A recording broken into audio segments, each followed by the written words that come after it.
my friends, this is Rick the Fat Man, and you are seated at your seat at the table. Yeah, it sounds redundant. I keep working on it. Some of you guys got some awesome kick-ass openings and credits and so on and so forth for your YouTube channels, and some just cut right to the chase. As it's well known, if you watch any assortment of my videos over the years, I am still trying to come up and perfect something. We were digging through some boxes last weekend. We were moving our holiday. You know, here in Iowa, I don't know about anywhere else, summer came to a crashing setting in with a bunch of snow in early October. And the temps had dropped down to where pretty much everything stopped growing. The garden's done. The yard's doesn't need to be mowed anymore. Last year we were still mowing up until November, and so we just had to switch everything out. Winterized all of our summer stuff, brought the snowblower up out of the shed, put mowers away, etc., etc. And in the process, I decided, since the weather was nice, I still had the lawn tractor out. I toted all the Christmas totes up to the garage and took some of the summer stuff down for storage.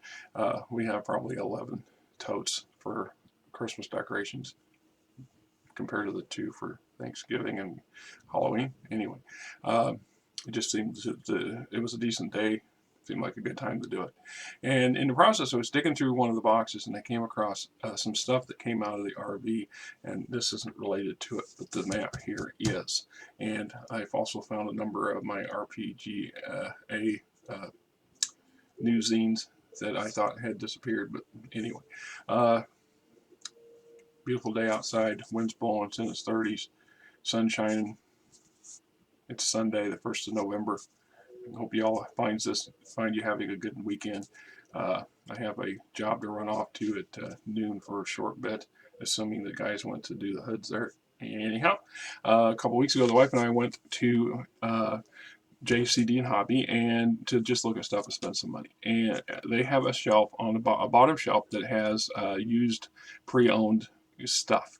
And every now and then something will crop up that catches my eye. And here is an example of that. This is a magazine and adventure role-playing games, different worlds. I have never seen this series before, and this was produced in 1982. They got knocked down at 20%. I think I actually got this for like 99 cents, right, and it's near new. It was the only one of its type that was in there. There was a whole bunch of stuff for Pathfinder in the $1.99 bin, and this was in there for 99 cents. And I thought, I've never seen it before. It has a Star Trek entry, and it says, a starfighter for traveler, recommended scenario on how to design cities, Star Trek Beyond the Final Frontier, in addition to Trillion Credit Squadron. So here's a game system I've never heard of before. I'm familiar with these two, and any kind of information on how to do something can be also always useful. So I acquired this and went through it. I mean, it's like a lot of the magazines and newszines of the day, lots of information, lots of extra stuff that's been added in, reviews of other game systems and pending things. There's an adventure system for something called the Jolly Soldier, how to design the cities, for example, fast town, quick generations, information on blueprints and stuff for a ship for traveler. Is it magic? What does it do? Handling, detect magic spells and devices.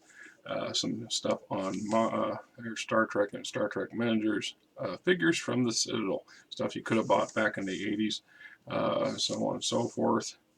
Here is a section for Star Trek. It's a little mini campaign. And ironically, it's kind of a sort of a below the decks kind of scenario from after reading through it. So this, if you're familiar with the animation below this, you'd understand. So, Swords on Deck, Trillion Credit Squadron. I have never heard of that game.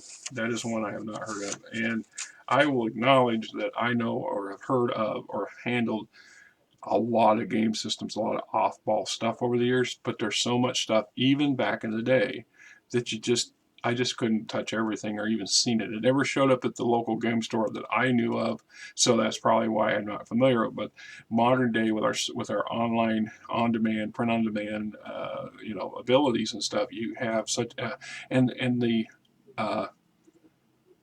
you don't today. If you've got the resources or the wherewithal, you can produce your own game system. You can market it. You can sell it far, far, far easier than you could back in the 70s and 80s.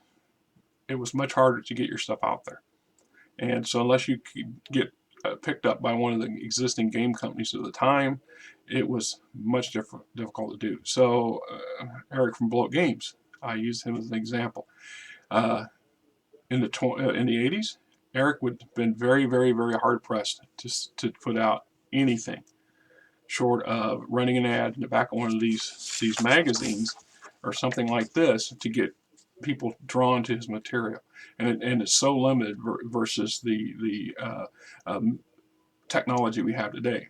In addition to this, he would have had to have out of pocket everything, or had somebody else help him finance it. He would not have the crowdfunding programs that we have today, and he's been very successful at using. So building his game company is by no means a small detail. It's not simple and not easy, and perseverance and hard work are keys to this. Understanding the modern social technologies and marketing abilities or technologies today is crucial. But my hat's off to him. Had he tried to done this back when most of the well-known game systems were familiar, game companies we are familiar with today, defunct and current, would have been loads and loads harder. And for every TSR, there's 20 Martian medals that didn't make it. I'm just putting that out there, right? Kudos to Blow Up Games. Awesome work there, Eric. And there it is, right? So the fact is, whenever I pick up an opportunity for something like this, I'm eager for it because, like I said, there's always useful information. If anybody, and I know a lot of my viewers are quite familiar with the Dragon and Dungeon magazines that were part of TSR and then later entities or supported TSR products, Dungeons and Dragons. A lot of material, a lot of game changes and rules and extra crunch and extra bunch and monsters and critters and weapons and spells all got their start as a contributed piece to one of these magazines. And most likely it was somebody like you or myself or 16 other people who had a great concept or an interesting idea, and they submitted it to the magazine's editors, and the editors go, hey, I like this, and they attached it. Or they were just looking for fluff to fill a damn page, because sometimes it worked out that way. You think that there's a huge amount of planning and effort and combing through piles of what an author or a editor would call a slush pile, but in reality, especially back then, it's not as much as you think. You're going to get a lot of junk that's just pure junk. The idea is good, the people mean well, but they just can't present it well, and it'd be too much work for the editors to rewrite it. But so finding stuff that was in their eyes suitable for what they wanted to fill pages, and they had deadlines. They had to have X amount of material in the installments well enough in time for it to hit the press and get printed, so it could get distributed and sold to crazy people like me. So that being said, I still find gemstones in these magazines. I go back and I reference things and stuff. And like I said, here is the Holly Hendren magazine from April '98. So this was one of the latter ones, volume 8, number 2. So, or volume 18. And in here we have a City Stories, Jungle Tales, a Dragonlance adventure, a Shadowrun adventure, powers that be, information for the RPG Gen Con info, classified conventions.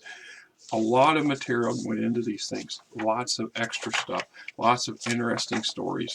Lots of usual little gifts and stuff for our would-be campaigns and games. So I just suggest, if you have an opportunity to pick one of these things up, whenever you see them, even if it's not your normal thing, if it's a couple bucks, spend a couple bucks. You might be surprised in what you find. There's been a lot of talk the last couple of years about travel, And I remember playing Traveler because my best friend, he bought the Traveler system. He bought that. I bought other stuff. We just didn't. We were young teenagers and didn't have a lot of funds. So we did what we could with what we had. And this reminds me of those good old days back in the day. There's also viable stuff that could be translated. This same technology, this same kind of blueprint could easily translate over into space opera and the assorted game system universe that went with it, and Star Wars, a number of other sci-fi game systems.